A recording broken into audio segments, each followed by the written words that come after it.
Need $10 million now. With commercial partnerships drying up, with Harry's inheritance from his late mother dwindling, and with the bills for their lavish lifestyle, which is completely unsustainable, coming in thick and fast, Harry and Meghan are in deep financial trouble. And it's now the Duchess of Sussex, Meghan Markle, who has told her husband, Prince Harry, to step up and make some money.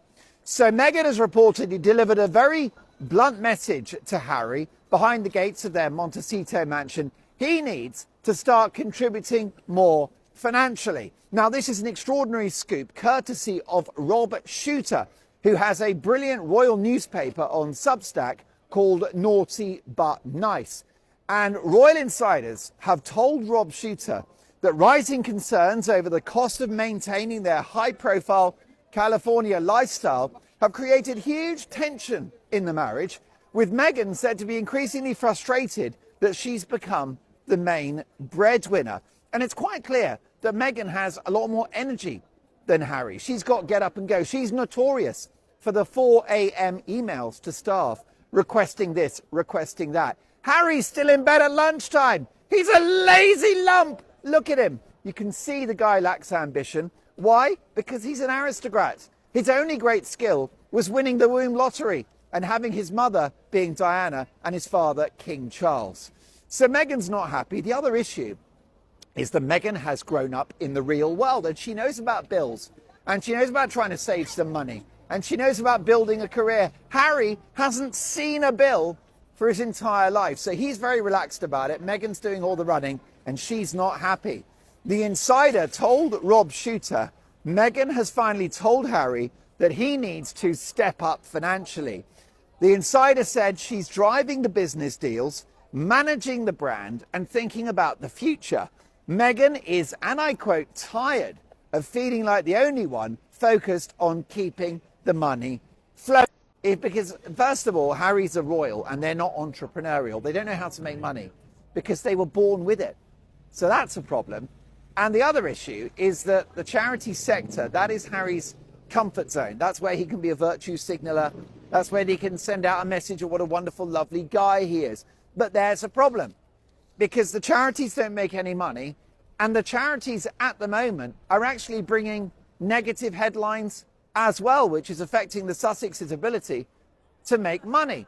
Because Invictus, for example, has become associated with the Sussex brand, which is why massive companies like Boeing have pulled their sponsorship. It's happening next year in Birmingham, and the sponsors are dropping like flies. Then you've got the fact that the veterans in Invictus, because it's a special event for injured veterans, military people, served in the army, served in the navy, served in the Air Force, who have either mental health problems or indeed they've lost limbs, other issues, and they compete at the top level of competition. The problem you've got is those veterans are not happy, because Invictus should be about them and their achievements, but it's about Harry and Meghan. So Invictus is a disaster. African parks, as I revealed in the last show, stand accused of abusing local tribes in Africa. And one particular pressure group have urged Harry, they've begged him to step down, but he's very stubborn. And he's very fixed, and he's very immovable. So that's a problem. The African parks catastrophic headlines. He's lost control of Sentebale, the charity that he co-founded in memory of his mother. And then there is the Archwell Foundation, Archwell Philanthropies. They keep changing the name, which is always a bad sign. And that has effectively been shuttered. They've got rid of most of the staff, and it is a nominal organisation now. It's just a brand. So Meghan wants Harry to make some money. He's so focused on the charities. Harry, I would say don't focus on the charities, because every single one of them is a hot mess. I've just outlined African Parks, Invictus, Sentebale, Archwell. Nothing is going well. And Harry can't make money because entrepreneurs don't want to invest in him. Don't forget, it was Spotify that said his ideas for radio shows, for podcasts, were embarrassing. Between them, it's a perfect storm. Meghan's expensive taste plus Harry's lack of ability to make money. Don't forget that his speaking tours have gone from $1 million per speech to 50,000. And you know, he's his own worst enemy, because when your rate is $1 million, you can keep that rate going. All you got to do is deliver for the client. And you come out and you say, I'm Prince Harry and it's great to be here. And my grandmother was Queen Elizabeth and I learned some life lessons. This is Harry's speech, right? You're going to get him. This is why I need to be his speech writer, actually. I'd like to thank Mark Dolan for writing my speeches, you know. Since he started writing my speeches, I've become a much better person, actually, because when Mark Dolan provides my words, I'm not a traitorous upstart, I'm not a spoilt brat, I'm not self-indulgent, I'm not a depressive grey cloud of a human being with a ginger beard and a kind of semblance of hair on the top of my head.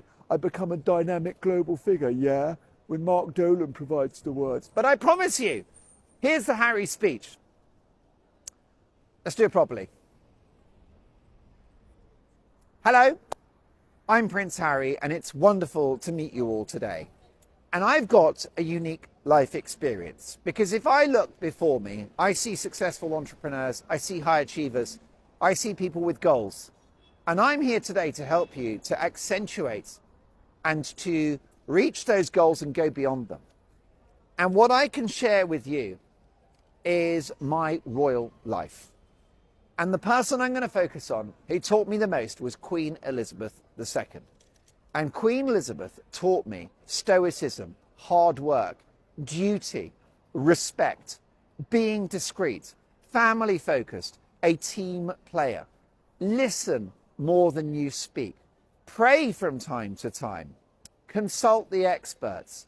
Read body language. Be emotionally intelligent. Stick to your principles. Be brave. Think things through. Learn from your mistakes. Those are the things that my grandmother, Queen Elizabeth